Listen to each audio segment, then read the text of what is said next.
right, now we get into the politics of water. So this should be interesting. It says with the proliferation, pro meaning positive. So what's proliferation? Proliferation. I probably should have read the rest of the paragraph first. He added it took only 20 years for Rajas. I learned when I was very young and in college too, that if you see a name, you can replace it with any name and it still makes sense. So Raj's groundwater reserves to sink to their current levels. 20 more years of the same policy could be catastrophic. All right, what's proliferation?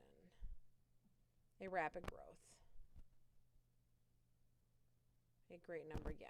So with a rapid growth, so a lot of people are buying electric pumps, okay. The central government has been coaxing states to require the harvesting of rainwater, for instance, by installing tanks or digging ponds so that the water will seep into the earth and recharge the aquifers. Aquifers meaning water.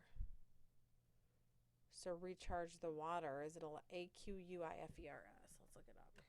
Aquifers. Aquifers. Aqua meaning water. Aquifer. A geological formation of conducting groundwater. So it's a formation to capture the groundwater. So why are they coaxing states to require the harvesting when they could be just requiring it? Other solutions are politically trickier. Prime Minister Singh has warned of the consequences of free or cheap electricity and urged the state officials to crack down on pumping. But state officials, attuned to potential backlash, have been slow to respond. Shocker! Tighter restrictions would in any case run up one of the government's top priorities, one that India has long considered vital for its independence, the goal of growing its own food. So tighter restrictions would run against India's main goal of growing its own food. The fear now among those who study Indian agriculture is that without careful review of the water policy and a switch to crops that use less water, India stands to imperil its food production. So to basically kill it off, right? Just to double check, IMPERIL. IMPERIL. I know I'm right. I just want to double check. Imperil. It is, yeah, to put in danger, to end. Here in the Dust Bowl of Raj, desperate water times have already been called for desperate water measures. On a parched hot morning, not far from Mr. Yadav's home, a train pulled into the railway station at a village called Pipli Kabas. Why every time do I say like a foreign like word or state or city do I change the accent in my voice?